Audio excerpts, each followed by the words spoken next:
bonjour à toutes et à tous. Je vous propose qu'on démarre.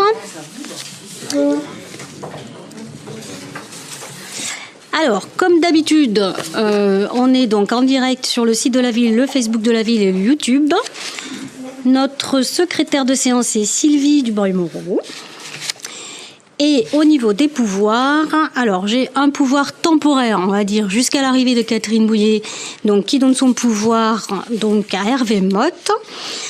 J'ai un pouvoir de Pierre-Marie Bon pour Bruno Caïto, de Frédéric Ezaïs pour Cathy Rio, de Marie-David pour Laurent Mondou, de Patricia Elias pour Joseph Silachom, Stéphanie Lauberton pour Valérie Tomaso, Delphine Lecomte pour Jean-Marie Palussière, Fabienne Orsil pour Christelle Scuotto, Catherine Rouffiange pour Jean-Claude Charrier. Avant que nous passions aux décisions du maire, comme d'habitude, on doit valider le PV du conseil municipal du 30 janvier. Qui a été donc relu par Muriel et par moi-même. Mais est-ce que vous avez des remarques? Pas de remarques sur le PV. Donc on considère qu'il est adopté. Parfait. Sur les décisions du maire, est-ce que vous avez des questions? David? Sur les renouvellements des forfaits téléphoniques, est-ce qu'il y a une mise en concurrence qui a été faite ou quoi que ce soit? Au vu des nouveaux tarifs, à 2 € la ligne, il n'y a pas une mise en concurrence.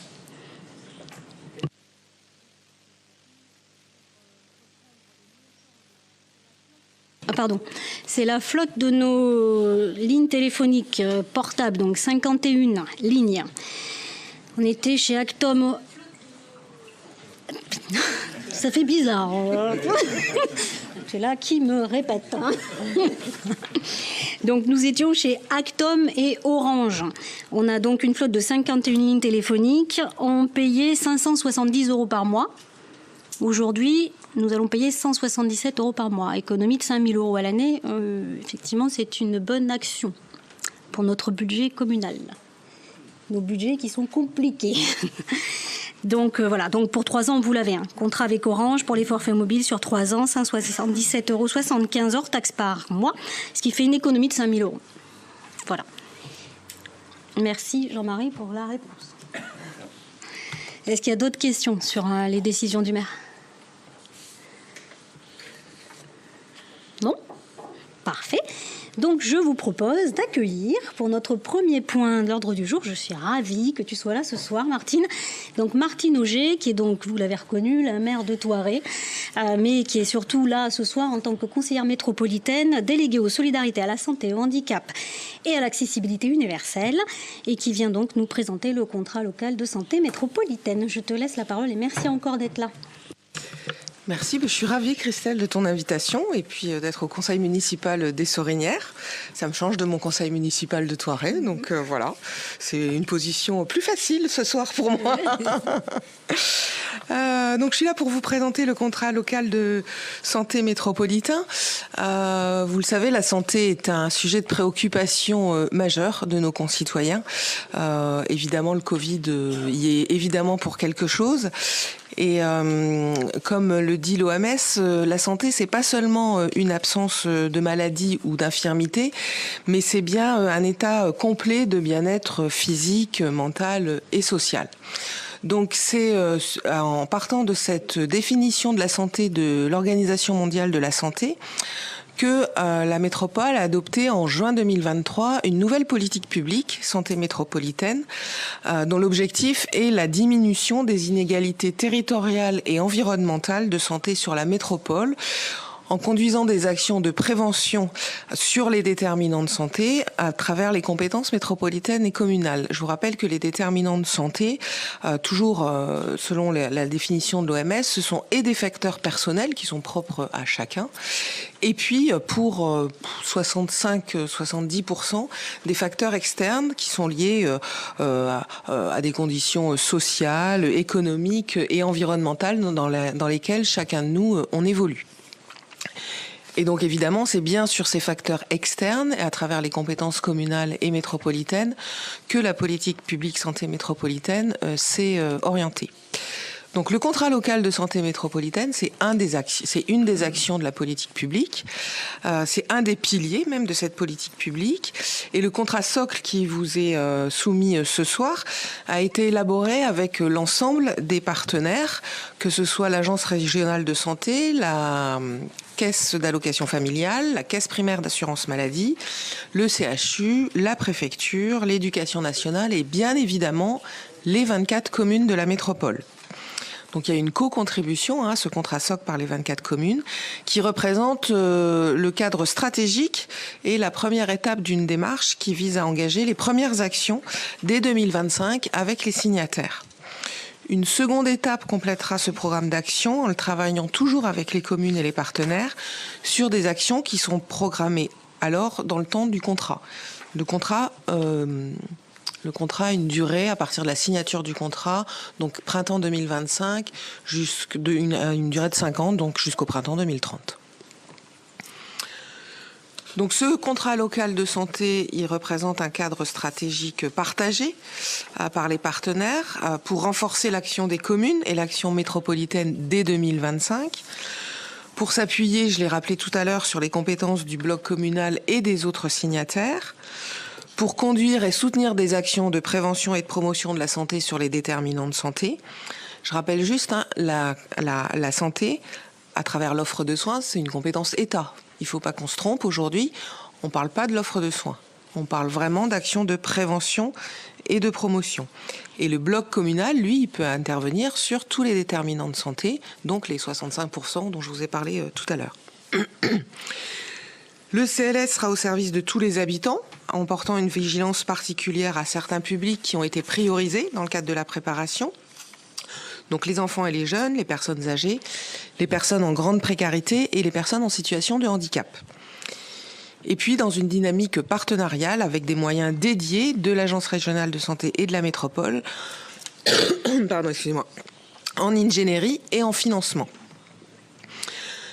Les partenaires se retrouvent à travers ce contrat socle autour d'engagements communs et participent à travers leurs propres engagements, ce qui signifie par exemple pour la métropole des actions en matière de communication, de campagne de prévention, d'information et de sensibilisation, d'observation et d'études. Et tout ça, vous les retrouvez dans l'annexe 2 au contrat où on présente les premières actions 2025 du CLS. De la formation et de l'information, je pense par exemple aux premières formations, aux premiers secours en santé mentale qui ont déjà été organisés pour les communes. Et je ne sais pas s'il y a des agents des Sorinières qui ont participé, mais en tout cas, il y a beaucoup de communes qui avaient été volontaires sur ces premières formations. De l'ingénierie, évidemment, de la mise en réseau, et puis des actions. Pour les communes, pardon, je suis désolée, j'ai un chat dans la gorge.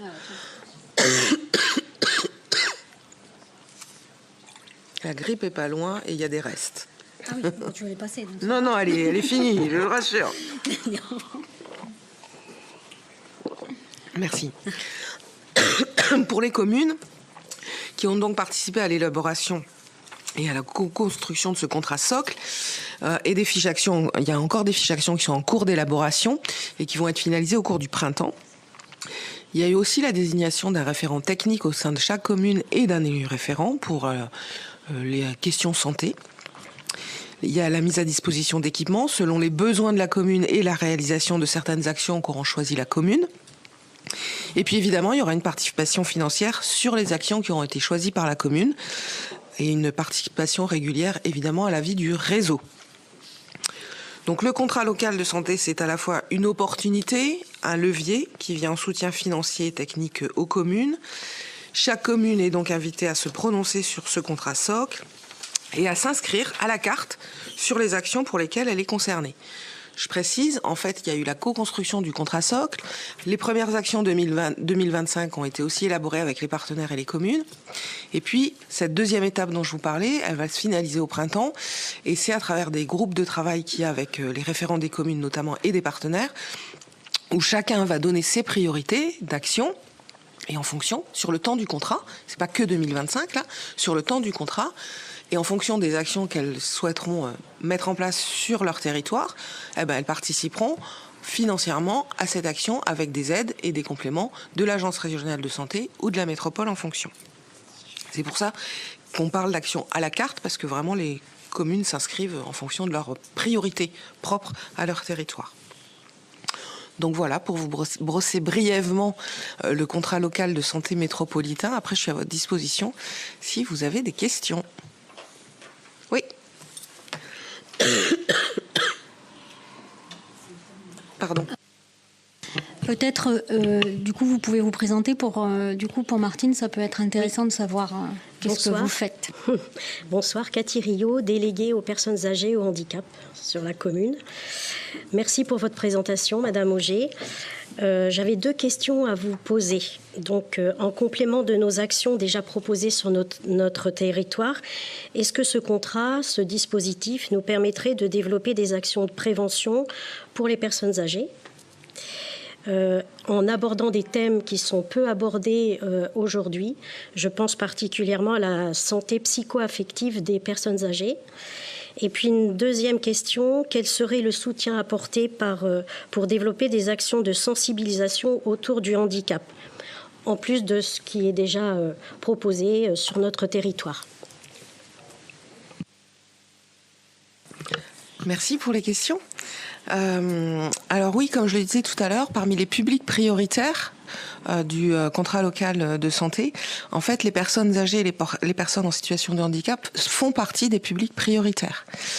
Et après, en fait, il revient en fonction des priorités que chaque commune a sur son territoire de proposer, de mettre en place des actions sur la durée du contrat. C'est, encore une fois, si je vous dis, c'est pas en 2025, mais peut-être qu'en 2027 ou 2028, vous voulez développer une action particulière auprès de ces publics-là, il faut le dire au printemps 2025, parce que à ce moment-là, ce seront des actions qui pourront être retenues dans le cadre du contrat local de santé et dans lesquelles vous pourrez vous inscrire ensuite pour les réaliser sur votre commune dans le temps que vous aurez décidé. Parce que ça peut être, par exemple, quelque chose qui est partagé sur ce que vous dites sur la prévention pour les personnes âgées, notamment sur tout ce qui est psycho-affectif. Il n'y a pas que les Sorénières que ça pourrait intéresser. Il peut y avoir d'autres communes. Mettons qu'il y ait 3-4 communes qui sont intéressées. Il y en a une qui souhaitera le développer en 27, une autre en 28, une autre en 29. Après, ce sera en fonction, en fait, du rythme de chaque commune. Où elle souhaitera développer son action. Et à ce moment-là, alors là c'est une maire qui prend, mais à ce moment-là, les budgets de chaque commune devront prévoir la partie budgétaire pour développer cette action, et avec en face les contreparties financières, soit de l'ARS, soit d'autres partenaires ou de la métropole. Donc voilà, pour répondre de façon ensemble à votre question. Hervé. Oui, bonsoir, Hervé Motte du groupe minoritaire Ensemble, ça change tout. Merci pour votre présentation. Effectivement, la santé en général est très importante pour nos concitoyens et il faut s'en préoccuper, et cette initiative est très importante à nos yeux. J'avais quelques questions lors de la présentation en commission. C'est Sandrine, je crois, hein, tu avais évoqué un diagnostic qui était existant, donc qui pourrait être partagé. Je ne pense pas qu'il ait fait partie des pièces jointes qu'on a reçues. Donc voilà, ça pourrait être une base. Et à partir de ce diagnostic, est-ce qu'il est prévu une évaluation régulière pour voir l'impact du contrat et quels sont les résultats qui peuvent être tirés de ces des différentes actions mises en œuvre dans le cadre de ce contrat, quoi. Et puis une communication des résultats qui pourraient advenir sur les 5 ans. Et puis je pense à terme, au bout des 5 ans, juger de la pertinence et de la reconduction possible ou de la réorientation de certains axes. Merci. Merci pour vos questions. Alors, sur le diagnostic, il existe. Je pense qu'il n'y a pas de problème pour le diffuser. Il a été partagé lors de l'adoption de la politique publique santé métropolitaine en 2023. Donc, il n'y a pas de souci pour vous le diffuser. Sur l'évaluation d'impact du contrat, je vais répondre avec 2 points. on est sur une nouvelle politique publique santé. Encore une fois, je répète, c'est pas une compétence de la métropole, c'est une nouvelle politique publique. Donc on va lui laisser le temps, et notamment au contrat local de santé, de se déployer. Évidemment, une évaluation est faite sur chaque dispositif qu'on met en place à la métropole. Il y a des évaluations qui sont prévues, et c'est bien naturel et normal, parce que même en cours de contrat, on peut avoir des réorientations. Je dis n'importe quoi, mais s'il y avait une nouvelle crise sanitaire qui nous arrivait dessus, je pense que les orientations du contrat, on ferait un avenant et on changerait en fonction de l'urgence de la situation aussi. Donc voilà. Et bien évidemment, il y aura un bilan en fin de contrat de prévu et de communiquer. Par contre, il y a autre chose dans le contrat aujourd'hui qui peut intéresser toutes les communes, puisque je crois que c'est l'axe socle, il y a une observation de la donnée. Qui va être, qui existe déjà, mais qui va du coup être accentuée et partagée avec les communes. C'est-à-dire que la donnée sur les données de santé qu'on peut avoir, on travaille avec l'Observatoire de la santé, avec l'ORS, l'Observatoire régional de la santé, et les données dont on peut disposer seront mises à disposition des communes. Et ça peut être très enrichissant pour chacune des communes de savoir où en sont les professionnels de santé, et je pense notamment aux professionnels de santé de premier recours, c'est-à-dire grosso modo les médecins généralistes, parce qu'on sait que pour avoir... alors moi, du coup, j'ai vu la situation sur l'ensemble des communes, et il y a notamment... Alors les Sorinières, en tout cas, c'est pas ressorti de façon très... Enfin non, c'est pas ressorti d'ailleurs. Mais par contre, je sais qu'il y a une ou deux communes sur la métropole où le fait d'avoir la moitié des professionnels de santé qui partent en retraite dans les 2 ans ou 3 ans à venir, ça s'anticipe en fait. Voilà. Et ça, c'est des données qu'il faut que les élus aient pour pouvoir anticiper le départ, l'arrivée des nouveaux, et puis surtout les questions des habitants qui, quand ils arrivent sur un territoire, appellent le maire pour dire voilà, je viens d'arriver, mais tous vos médecins, en fait, ils prennent plus de nouveaux patients. Qu'est-ce que je peux faire et où je vais? Je vous le dis parce que moi, au courrier de ce matin, j'avais un nouvel habitant à Thoiray qui me demandait, qui me posait la question. Donc voilà, et je pense que ces données qui seront donc partagées par les communes seront, je pense, importantes pour aussi orienter les futures actions de chacune des communes à court et moyen terme, quoi. Je vous en prie. Bonsoir madame, merci également pour votre présentation. Je me présente, je suis Muriel Douot, je suis élue minoritaire d'un autre groupe aussi. Moi j'avais une réflexion sur votre axe 3, qui est quand même primordial, sur s'engager en faveur de la santé mentale. C'est vrai que c'est un vrai axe majeur quand on sait que sur le territoire nantais, départemental, régional, on est quand même un petit peu, excusez-moi l'expression, en fond de cale en termes d'organisation. Le CHU de Nantes a du mal dans sa sectorisation, à répondre à l'ensemble de l'offre. On est quand même, moi ça m'interpelle effectivement. Je ne sais pas s'il y a eu des réflexions plus poussées. Je vois effectivement qu'il est une bonne idée, déployer des ambassadeurs en santé mentale auprès des jeunes. Donc c'est vrai que effectivement c'est très intéressant, mais le fait que déjà quand on voit les structures sont quand même presque défaillantes, on peut le dire, et auprès des jeunes, ça sous-entend quand même de former. Qui va être formé, quelles compétences? Trouver des ambassadeurs, c'est quand même compliqué aujourd'hui, quelles que soient les thématiques. Donc ça, c'était une première réflexion. Et puis j'ai cru comprendre tout à l'heure dans votre présentation qu'il y avait un élu référent aux Sorinières, si j'ai bien compris. Dans chacune des communes, il y a un référent technique et un référent politique élu. Donc chez nous, c'est la DGS, puisqu'on attend l'arrivée de la directrice du CCS, qui deviendra du coup la référence technique. Et c'est Cathy Roufiange, qui fait partie donc du G24 Santé notamment, qui est la référente élue.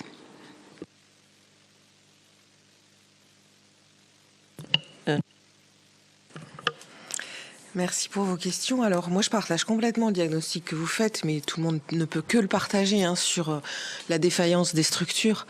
Après, comme je vous l'ai dit, c'est pas les communes ou la métropole qui vont répondre à cette compétence qui revient à l'État. On peut que le déplorer. Après, on peut avoir des actions. Je crois qu'il y a l'organisme Epsilon aussi qui avait fait passer un appel auprès des maires que moi, pour ma part, j'ai relayé. J'ai fait un vœu en conseil municipal et j'ai fait un courrier au ministre de la Santé. Voilà, sur le manque de personnel, de formation, de place, enfin tout ce que vous voulez. Et ça, malheureusement, et en plus au vu de l'évolution de la santé mentale des jeunes, qui est quand même très très très préoccupante. Et c'est pas que sur la métropole de Nantes, c'est partout en France. Voilà, je m'étendrai pas sur les causes, mais en tout cas aujourd'hui nos jeunes ils vont pas bien. Alors pas pour leur majorité, mais pour une partie qui augmente de plus en plus, quoi. Donc voilà. Et donc il y a un vrai sujet sur la santé mentale des jeunes. Et dans le cadre, ouais. Ah pardon. Non, vas-y. Non, je voulais faire le lien avec où on était ensemble. Ah ben vas-y. Voilà. Je finirai. Oui. Juste si c'est quelque chose qui vous intéresse, toi plus particulièrement, mais tous les autres, il y a eu une saisine de la présidente, donc de Joanne Arlan, au Conseil de développement, donc pour pouvoir avoir un débat citoyen sur la santé mentale des jeunes. Et on était avec, du coup, on est arrivé au bout de la consultation et on était avec Martine jeudi dernier à la remise de l'avis citoyen, donc sur le travail qui a été effectué par le Conseil de développement et des habitants de la métropole sur justement cette question-là. Donc l'avis a été remis au service, donc à tes services, à la métropole, pour pouvoir répondre. Et lors de l'Algora, donc du temps de réunion qu'on aura au mois de juin, je n'ai pas la date encore, donc on l'a pas, mais je vous la donnerai. La réponse de la métropole sera faite donc par rapport à ce sujet de santé mentale des jeunes sur le territoire métropolitain, avec une remise d'avis qui a été exceptionnelle. C'est vrai que c'était super intéressant. Et on a déjà plein de sujets concrets qui ont été proposés par le Conseil de développement. Donc vous le trouvez sur le site du dialogue citoyen, il doit être mis en ligne là maintenant, puisque nous on l'a eu en avant-première, mais vous pourrez suivre ça de plus près. Voilà, juste, excuse-moi. Tu fais bien de préciser, c'est la complémentarité sur ce sujet-là. Et du coup, pour vous répondre sur la santé mentale des jeunes, alors outre le fait que aussi il va y avoir un déploiement des permanences de la maison des ados, mais avec des moyens on va compléter, mais qui seront pas non plus, qui pourront pas répondre, à la demande en fait, mais n'empêche qu'elle se déploiera. Et puis effectivement, ces ambassadeurs en santé mentale auprès des jeunes. Et l'objectif, c'est évidemment de former ces jeunes ambassadeurs, d'augmenter le nombre de ces ambassadeurs pour qu'ils puissent se diffuser dans l'ensemble des communes évidemment, mais auprès des populations qui en ont le plus besoin, des populations qui auront été ciblées.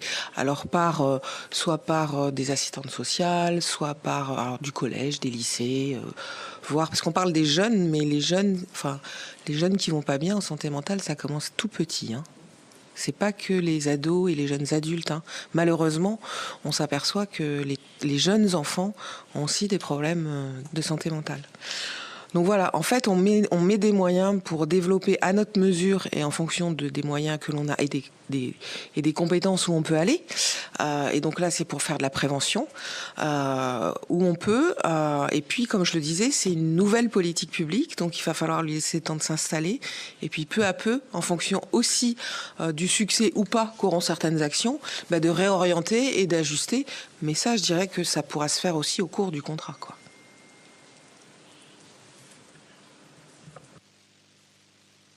Bonsoir et merci aussi pour votre présentation.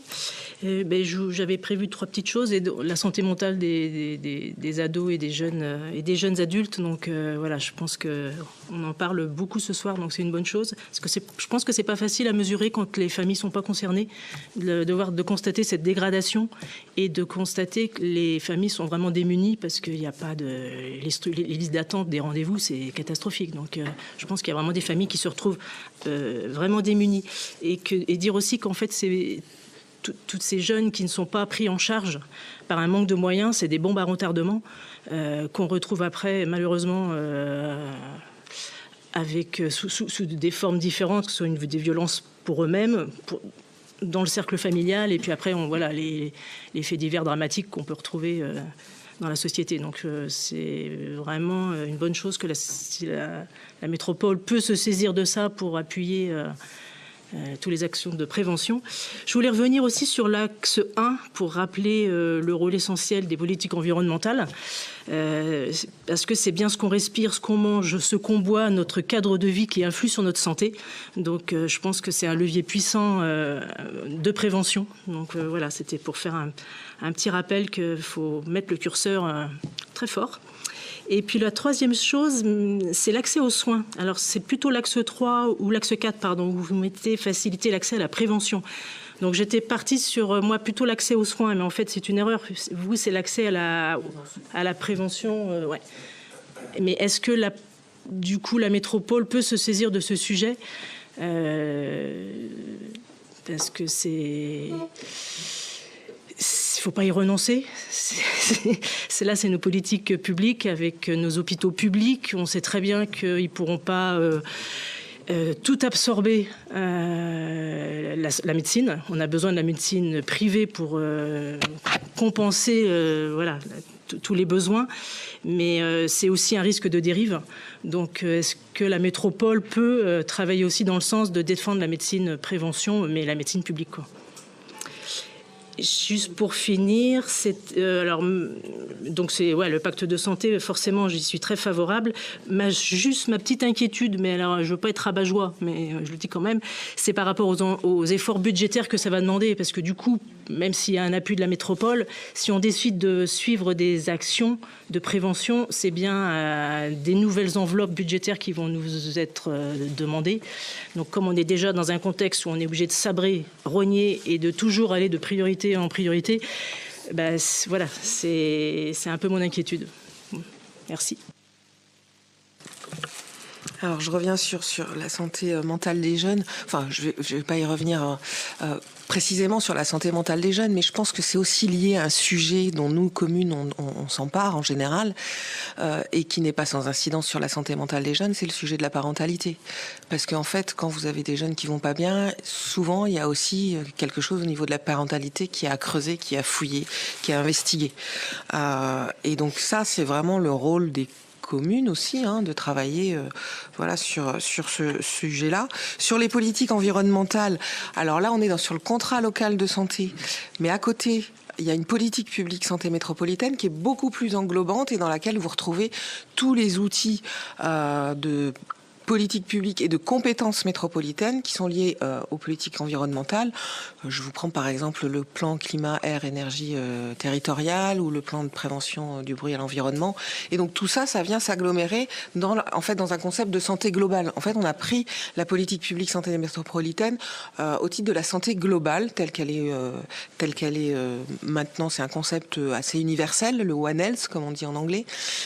Et du coup, c'est à travers ce prisme-là, parce que à travers ce prisme-là, on pouvait s'appuyer sur des compétences structurelles de la métropole qui sont l'urbanisme, qui sont la protection de l'environnement, qui sont les déchets, qui sont la politique de l'eau, de l'assainissement, etc. Où là, on touche à la santé aussi et où on a on a des compétences propres et sur lesquelles on peut agir, vraiment, en ayant un effet levier fort. Juste...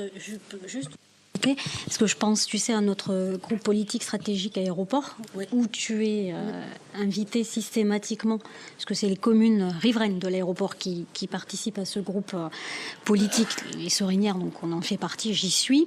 Martine y est aussi systématiquement maintenant invitée par rapport à tout ce qui est santé des riverains de l'aéroport. Et c'est notamment grâce à cette vigilance-là que je l'avais dit là, on aura, nous, une borne qui va pouvoir capter ici. C'est Laurent qui est référent du coup pour nous sur la commune, pour pouvoir placer cette borne de bruit, de mesure de bruit, pour pouvoir savoir effectivement à combien de décibels on est, quelle régularité, etc. Donc c'est aussi on va dire cette implication de la métropole d'un point de vue plus général que les maires qui sont autour de la table parce qu'ils sont riverains de l'aéroport, qui permettent d'appuyer à ce que les communes riveraines puissent avoir ce genre d'outils pour pouvoir mesurer, notamment là c'est la mesure du bruit. Ça pourrait être la pollution, ça pourrait être les particules fines ou autres, mais bon voilà. Oui, puisque du coup, c'est vrai que voilà, sur ce sujet-là, mais comme sur d'autres, la santé, en fait, la santé, elle a tendance à s'inviter en fait un peu partout quand vous regardez bien. Que ce soit au niveau communal ou même au niveau métropolitain, quel que soit le sujet et par quel bout que vous le preniez, à un moment donné se pose la question de la santé. Donc voilà, que ce soit la santé environnementale, la santé mentale, la santé, la propre santé physique, etc., etc. Donc c'est un sujet très transversal, mais ça peut être le danger aussi. C'est-à-dire qu'il ne faut pas se disperser. À un moment donné, il faut quand même travailler sur nos propres compétences à la métropole. Le contrat local de santé, c'est aussi à travers les compétences des communes, puisqu'on a souhaité que les 24 communes soient co-signataires du contrat local de santé. C'est pas pour rien, c'est chacun s'engage, etc. Et parce que jusqu'à présent, il y avait un contrat local de santé sur la métropole, c'était le contrat local de santé nantais. Qui a un contrat local de santé depuis pas mal de temps déjà. Et du coup, l'enjeu aussi, c'était que le contrat local de santé nantais puisse s'intégrer au contrat local de santé métropolitain sans pour autant déshabiller les Nantais de ce qu'ils connaissent depuis des années à travers leur propre CLS. Donc c'était la mise... Alors c'est pas la mise à niveau, mais c'est la participation de chacun en fonction de ses orientations, de ses priorités, de ses budgets, je vais y revenir, de ses préoccupations et de sa population pour participer et pour être actif dans ce contrat local de santé. Et puis ce contrat local de santé, il aura le mérite, avec les 24 signatures, d'avoir un effet levier vis-à-vis de nos partenaires. C'est-à-dire que là, on est 24 communes, on est plus de 680 000 habitants à parler pour nos habitants sur la santé face à nos partenaires. On peut parler, vous parliez tout à l'heure de défendre la médecine publique, on peut aussi avoir un effet levier face à l'État par rapport à ces sujets, par rapport au CHU, etc. Mais du coup, c'est vraiment notre force de co-signer ce contrat local de santé ensemble, parce que ça aura un effet levier politique très important par rapport à nos partenaires et à l'État. Je pense que c'est important de le dire et de le redire, parce que de toute façon, quand on le voit bien, et je reboucle avec l'aéroport, je vois qu'on on co-signe assez régulièrement des courriers à 24 maires sur le sujet de l'aéroport, et notamment sur les problématiques santé. Voilà, l'objectif, c'est plus seulement les communes riveraines qui montrent politiquement leurs demandes, etc. Non, c'est l'ensemble des 24 communes. Donc ça aussi, c'est un effet qui peut être positif pour notre territoire. Sur l'accès aux soins, sur l'axe 4, alors c'est pas... En fait, sur l'axe 4, on s'est bien aperçu que sur l'offre de soins, c'était pas notre compétence, mais que malgré tout, comme je vous le disais tout à l'heure, il y avait besoin d'anticiper, et puis on se confronte aussi à des nouvelles pratiques au niveau des médecins. C'est-à-dire que avant, quand vous aviez un médecin qui ouvrait un cabinet, éventuellement il avait un bureau pour une secrétaire médicale. Aujourd'hui, les médecins, c'est dans la pratique collective qu'ils s'installent. Ils veulent plus des bureaux, des cabinets propres pour eux tout seuls, ils veulent partager des cabinets. Et puis aussi la pratique de la médecine générale s'est complètement modifiée. Là où vous avez des praticiens qui avant vous faisaient des journées où ils comptaient pas leurs heures, aujourd'hui vous avez des médecins qui le mercredi ne sont pas là, qui finissent à 18h, et on peut pas reprocher à ces praticiens de vouloir avoir une vie personnelle, familiale, etc. comme les autres. Il n'empêche que, alors là, comme vous le savez, on sort pas assez de médecins. Il n'y en a pas assez, le numerus clausus étant ce qu'il est, il n'y en a pas assez de médecins qui sortent. Et vu la nouvelle pratique, évidemment, on est en déficit. Donc le temps de récupérer le nombre de médecins nécessaires à une population, alors certes, la démographie, elle baisse au niveau du taux de natalité, mais la population vieillit. Et donc la nécessité des soins se fait aussi criante sur une population vieillissante. Donc ça, on ne va pas pouvoir le rattraper. Cependant, dans l'axe 4 du contrat local de santé, on est sur... on est en train de réfléchir, et ça passera dans les instances métropolitaines de juin, je crois. On est en train de réfléchir à un dispositif pour faciliter l'installation de ces professionnels de santé sur les territoires des communes de la métropole. Et donc, voilà, je peux pas vous en dire plus en ce moment parce que c'est en cours de discussion, d'élaboration, pour pouvoir donner des clés aux maires, notamment, pour faciliter l'installation de ces professionnels de santé. Parce qu'aujourd'hui, c'est parfois compliqué de pouvoir accompagner un professionnel qui pratique de la médecine libérale, voilà, pour une collectivité, normalement, c'est pas possible. Donc voilà, on est en train de travailler ça aussi parce qu'on va avoir sur des territoires quelquefois des zones qui vont devenir, qui aujourd'hui sont pas blanches, mais qui vont devenir grises, quoi. Donc voilà ce que je pouvais vous en dire. Et puis sur les efforts budgétaires, en fait, alors là, je vais juste reprendre ma casquette de maire. En fait, les efforts budgétaires, ils sont, et vous l'avez rappelé, en fonction des priorités politiques que chaque majorité donne à son projet, à son programme de mandat. Et donc, à un moment donné, je sais qu'il faut faire des choix qui sont de plus en plus difficiles à faire. Et voilà. Mais par n'importe quel petit bout, parce que il y a des fois, j'ai des collègues qui me disent, mais de toute façon, la santé, moi, sur ma commune, je me sens pas... Enfin, c'est pas que je me sens pas concernée, mais je vois pas ce que je pourrais faire. Si, déjà, au niveau de ce qu'on met dans l'assiette des enfants... Voilà. À la restauration, c'est quelque chose qui concerne la santé, l'alimentation au niveau de la santé. Après, au niveau des environnements, de tout ce qu'on peut avoir en termes de matériel, de jouets dans les crèches, ou voilà, c'est aussi des choses sur lesquelles on peut travailler. Et en fait, on fait de la santé sans en être conscient, mais en fait, partout dans toutes les politiques publiques qu'on déploie, on peut avoir un réflexe santé, en fait, quand on développe son budget ou qu'on donne des priorités. Voilà.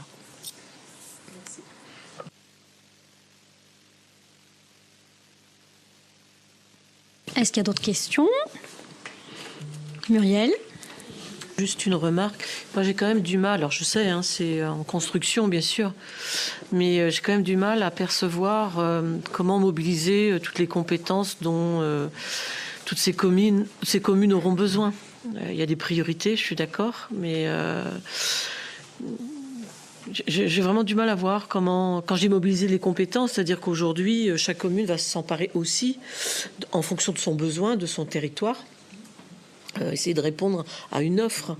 Je reviens, tout à l'heure on parlait d'ambassadeurs, enfin, on va être obligé de mobiliser des professionnels, des compétences. Aujourd'hui, c'est quand même compliqué. Vous évoquiez les médecins. Les médecins, ils sont très, je dirais, je parle des libéraux.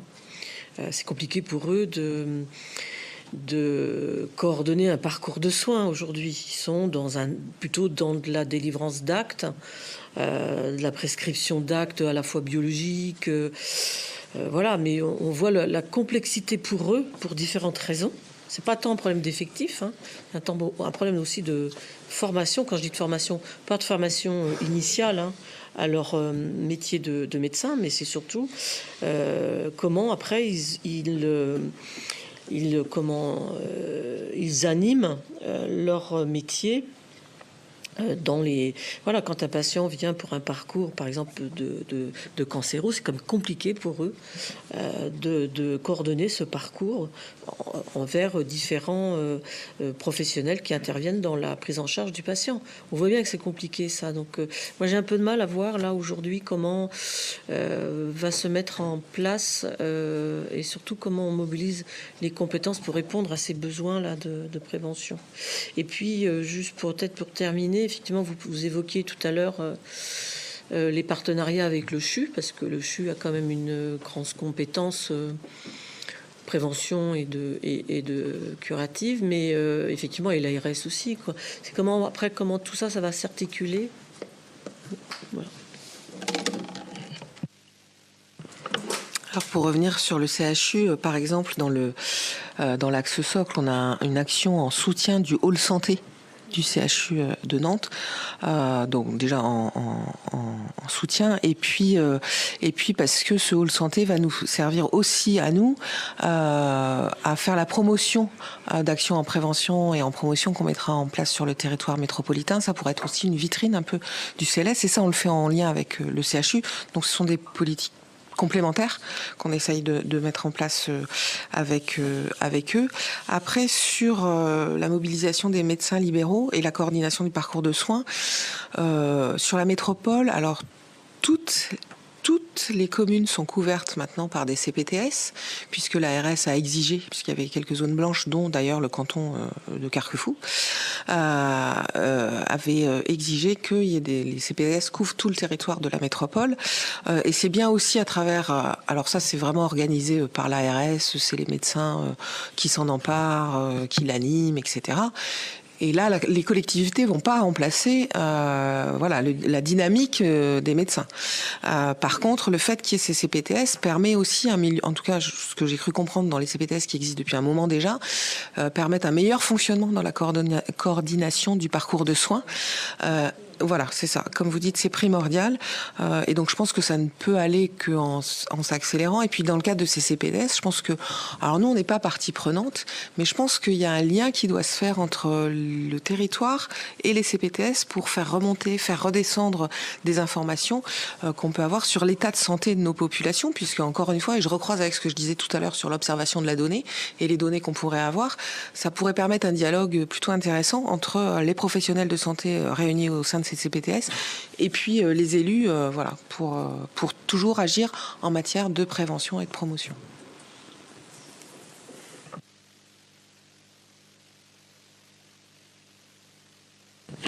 Je crois qu'il n'y a plus de questions, donc je vous propose qu'on vote notre signature donc de la ville des Sorinières au contrat local de santé de la métropole.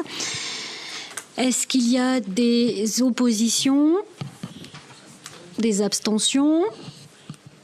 Donc je peux considérer que c'est un vote à l'unanimité pour ce beau contrat local de santé. Voilà. Merci. Merci Martine. Merci à vous pour cette unanimité et puis merci pour vos questions aussi. C'est toujours très intéressant d'échanger. Voilà. Merci à vous.